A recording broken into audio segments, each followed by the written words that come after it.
Hi, very good morning. I'm Dr. Janak Patel, MD physician. I'm still a student. I'm learning every day. Whatever I've gathered, I would like to share with you. Today we'll be talking on one of the another interesting topic in endocrinology, that is female infertility. So this is a problem concerned with female.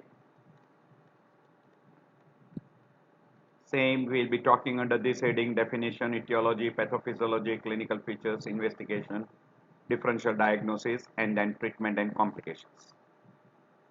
By definition, it is a failure of a couple to conceive after 1 year of regular intercourse without use of contraceptives. And this infertility is divided into two: primary, where there is no prior pregnancy, and secondary means there is one prior pregnancy and then now the female fails to conceive. So that is called secondary. It is also being described as not being able to get pregnant despite of having a frequent unprotected sex for at least 1 year. There is another thing which is being added is if female is under the age of 35 years and there is no conception after 1 year of unprotected intercourse, or if she is more than 35 years, then no conception after 6 months of unprotected intercourse. So these are the different terminology which are being utilized for infertility. There is another word also they utilize is subfertility. Inability to conceive after 1 year of regular unprotected intercourse in absence of a known reproductive pathology is labeled as subfertility or infertility.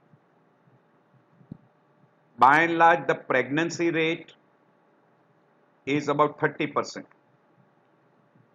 In 1 year, it is around 85%, and within 2 years, around 95%.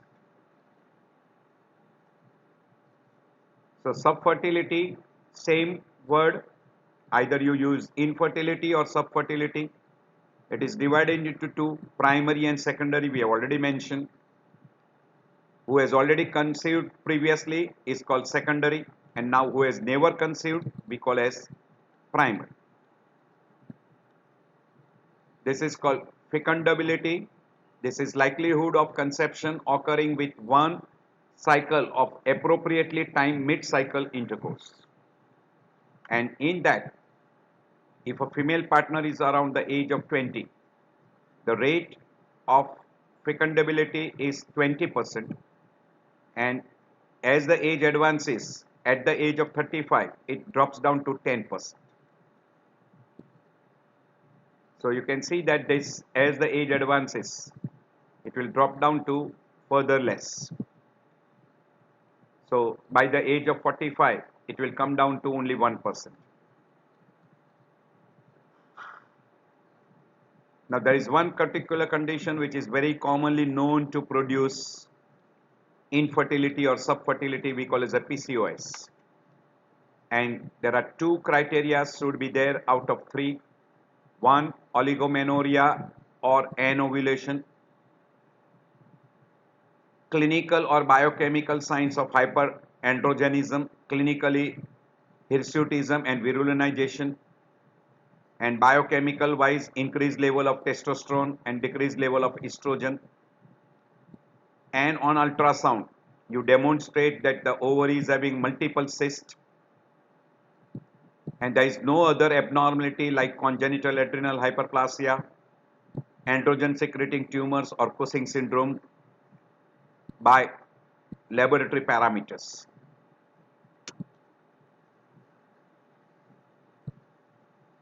Etiology as far as infertility is concerned, very commonly these are the most common causes, of which polycystic ovarian syndrome, hyperprolactinemia, ovulation disorders, pelvic inflammatory disease, endometriosis, early menopause, fibroid, pelvic adhesions, etc. They all come topmost on the list. If you divide, female factors are almost 60%, male are 20%, and you may not be able to identify in another 15% we call as a idiopathic, and combined together it is around 20 to 10%. So major causes are in female, which you can divide into ovulatory dysfunction, abnormality in reproductive tracts, peritoneal factors, and age. So can divide that into ovarian causes, tubal causes, uterine causes, cervical causes, vaginal and peritoneal causes, and unexplained etiology. So as we talk about ovarian causes, it can be central, it can be peripheral defect, or secondary due to metabolic disorders. In central, pituitary insufficiency, which may be because of a damage to pituitary gland, either because of trauma or because of tumor or congenital. Hypothalamic insufficiency, hyperprolactinemia, which may be secondary due to drugs, tumor, or empty sella syndromes, or it may be luteal phase defects. As far as peripheral is concerned, ovarian tumor, ovarian resistance, premature ovarian failure, gonadal dysgenesis, which is genetic. Metabolic causes, one of the most common is PCOS, or it can be because of hypothyroidism, obesity, androgen excess, particularly in adrenal gland, we call as a congenital adrenal hyperplasia, or because of adrenal gland neoplasia or neoplastic syndromes. You can also divide into different groups like physical obstruction, hormonal obstruction, fertilization problems, and miscellaneous. In physical, like endometriosis, pelvic inflammatory disease, fibroid, pelvic adhesions, ovarian failure, etc. As far as hormonal is concerned, elevated prolactin level we call as a hyperprolactinemia, ovulation disorder, polycystic ovary syndrome PCOS, and early menopause. Fertilization problem like anti-sperm antibodies, oocyte membrane proteins, etc. Some of the medication can also result into infertility, thyroid, particularly hypothyroidism, cancer treatment, other medical conditions like delayed puberty, amenorrhea, sickle cell disease, HIV, AIDS, chronic kidney disorders, diabetes mellitus, all this can end up with decreased estrogen levels. You can anovulation or oligoovulation secondary due to Turner's, hypothyroidism, ovarian tumor, or there is an exposure to radioactive material or multiple X-ray irradiations, or severely sick female, even in anorexia nervosa, and poor diet,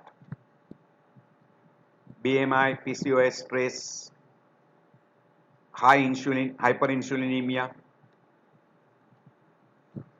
In tubal factors, chronic salpingitis, tube ligations, PID, sexually transmitted disease, IUCD, multiple sexual partners. Uterine factor, fibroid, congenital malformation, low estrogen level, progesterone level, endometriosis, and that endometriosis may be involving ovary or maybe also involving fallopian tubes.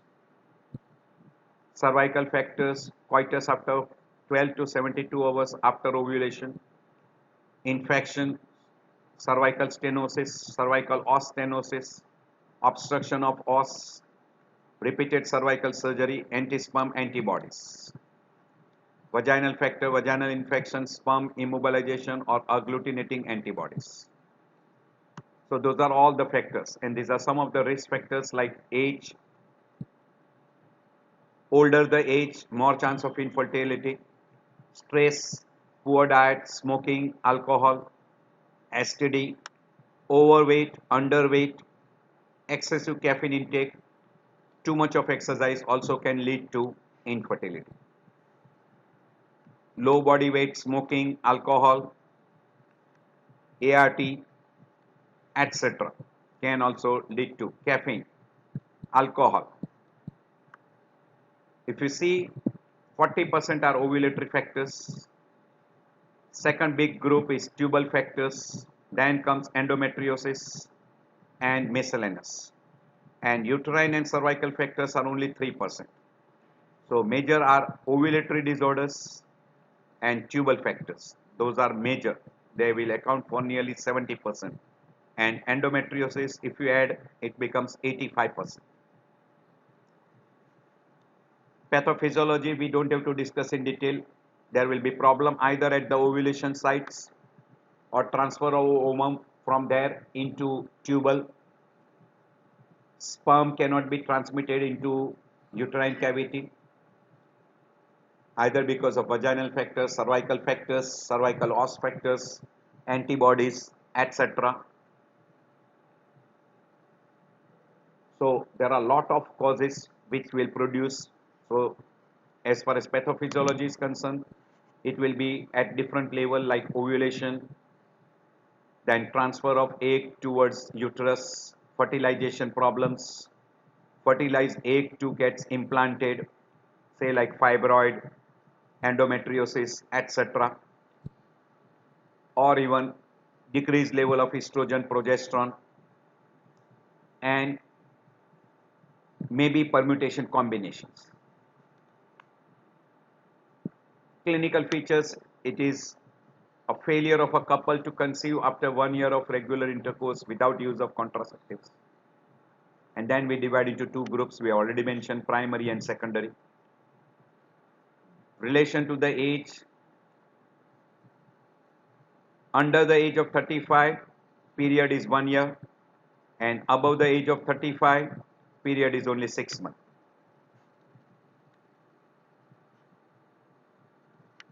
So whenever you approach to a person with infertility, history and physical examination is very important. So after taking the history, take in detail regarding all possibilities, any previous pregnancy, coital frequency, occupation, menstrual history, prior history of pelvic inflammatory disease, history of medical and surgical history, previous fertility treatment if any person who has taken, cervical smear, then general health, thyroid disorders. Do look for PCOS, most common cause, thyroid disorders like hypothyroidism. Have a good physical examination and also for pelvic examination. External genitals, secondary sex character should be also examined to rule out hypogonadism. Any uterine pathophysiology like fibroid, vaginal atrophy, cervical stenosis, vaginal infections, blood pressure, pulse, height, weight, etc. to find out obesity or severe underweight. So these are a lot of history what you can take at your leisure time, you can go through. This is physical examination, height, weight, BMI, pelvic examination, breast, galactoria, genital examination, features of hyperandrogenism, good history regarding coital practice, gestational history, past medical history, surgical history, medication if C is on like oral contraceptive pills or drugs, menstrual history, recent high grade fever, etc. Once there is a clinical history, you try to suspect what is the probable etiology, do a screening part and go for investigations. In investigation, look for ovulation is taking place or not. So it is anovulatory, oligoovulatory or not. Another is look for the patency test like hysterosalpingography. You can have a laparoscopic examination, hormonal assays, ovarian reserve testing, genetic, pelvic ultrasounds, etc. There are a lot of other investigations also. So check for ovarian reserve, look for hypothalamic pituitary ovarian axis, check for tubal pregnancy, tubal patency, hysterosalpingography.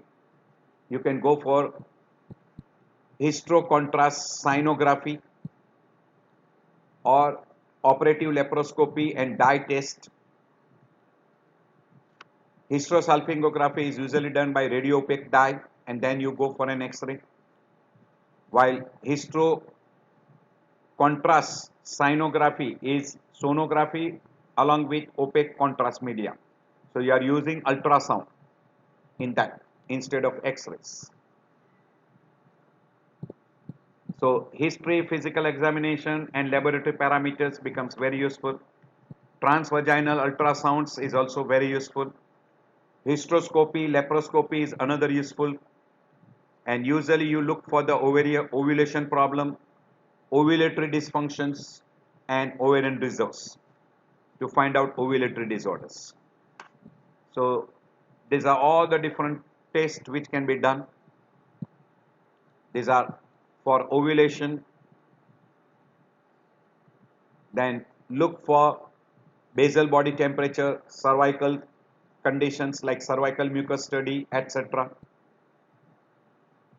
Reproductive tracts, whether they are normal, abnormal, patent, or there is an obstruction. So you can go for hysterosalpingography or you can do ultrasounds.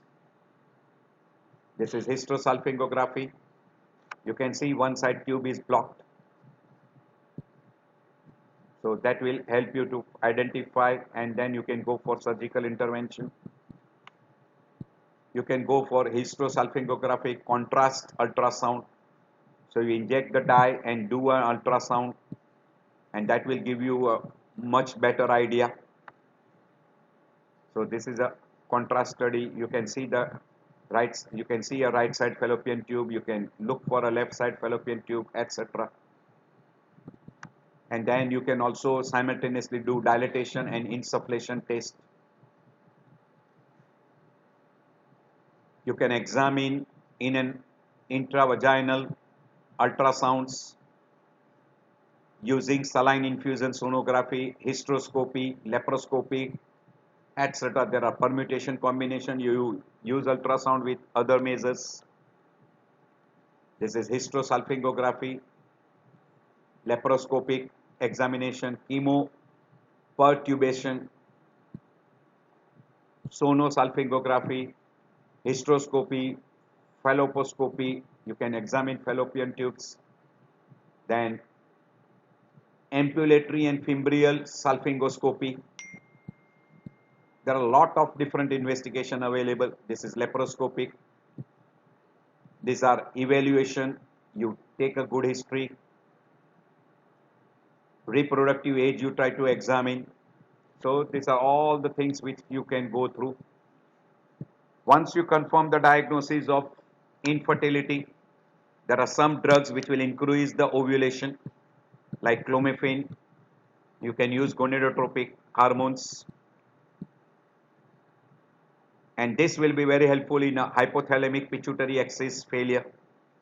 You can use FSH in case of a pituitary gland hypofunctioning. You can also use human choriogonadotropic hormones. You can use gonadotropic releasing hormones analogs, aromatase inhibitors, metformin, bromocriptine, which will be very helpful in hyperprolactinemia. So depending upon the etiology, you can go for the correction of a biochemical abnormality like in PCOS, you can go for metformin.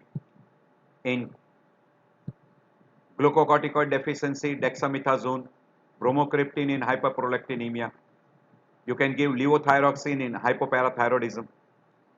Rigid control of diabetes can be also helpful by using anti-diabetic drug including insulin.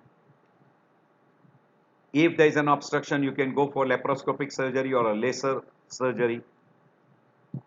You can also do a multiple puncture of the cyst in PCOS either by laparoscopic drilling or by laser vaporization, wedge resection. You can also have a surgery for pituitary gland. In certain cases of ovarian tumors, adrenal tumors, you can go for surgery. So depending upon the factors, you can go for surgical intervention depending upon pelvic inflammatory disease, tubal obstruction, you can go for a salpingography, hysteroscopic, distal blocks, tubal blocks, where you can go for fibriloplasty, neosalpingostomy, mid-tubal blocks, you can do reverse tubal ligation, etc. In a case of uterine problems, myomectomy, metroplasty, adenosolysis, removal of vaginal septum, amputation of cervix, Gilliam type operations, adjuvant therapy like antibiotics will be very useful in pelvic inflammatory disease, adhesions removal, hydrotubations, all these things. If there is an ovulatory disorders, you can go for GNHRH, you can go for surgical intervention, you can go for artificial reproductive techniques. In a hyperprolactinemia, you can go for bromocriptine. You can use the drug which can induce ovulation like clomiphene, gonadotropin, aromatase inhibitors, and which can facilitate inductions, insulin sensitizers like metformin or pioglitazoles. Laparoscopic drilling, this is showing you a laparoscopic drilling. You can go for salpingostomy, uterine factors, you can go for surgical intervention, myomectomy, polypectomy, polyps you can remove. You can remove adhesions, septa, etc. So these are all the different types of management. You can use local preparations in case of vaginism, dyspareunia.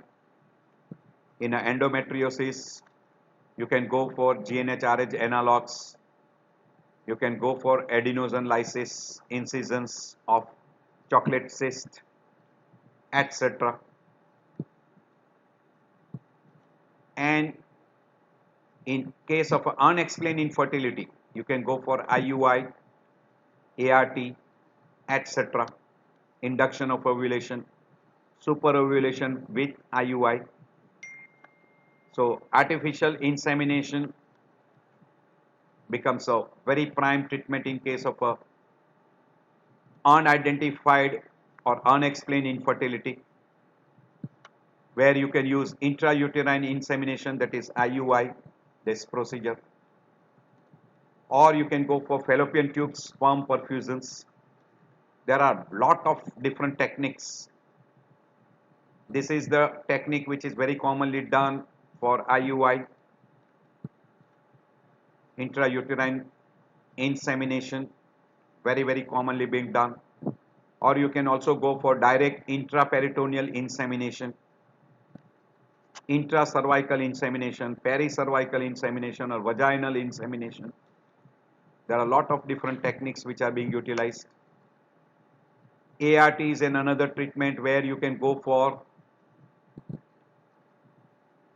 in vitro fertilization, gamete intrafallopian tube transfer, zygote intrafallopian tube transfer, short form GIFT, this is GIFT, intracytoplasmic sperm injection, that is ICSI. So these are all the different techniques which are utilized in ART. So these are all the different pictures. If you are interested, you can go through your leisure time. This is IVF cycle. These are the different steps for IVF, in vitro fertilization, egg collection, fertilization, then injections. This is for GIFT. This is GIFT, zygote transfer. This is ICSI, intracytoplasmic sperm. This is ovum in which the sperm is being injected and then that fertilized egg is implanted. And last is surrogacy.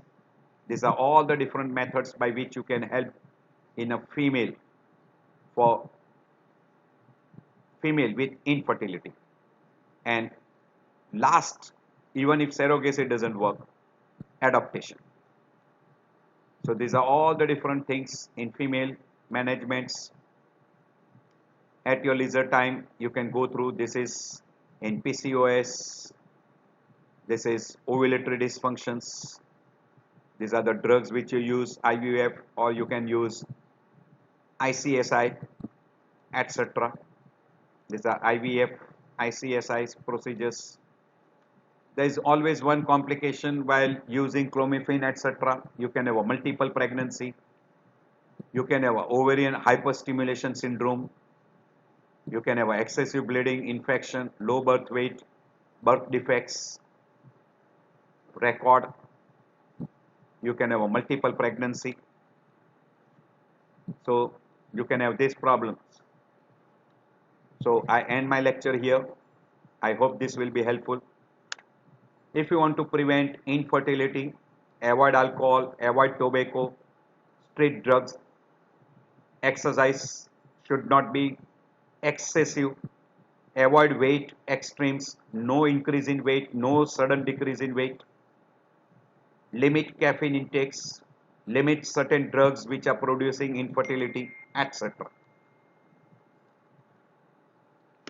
So both of these are having children through IVF, surrogate mothers. So I end my lecture here. I hope this will be very helpful to you. See you in next lecture.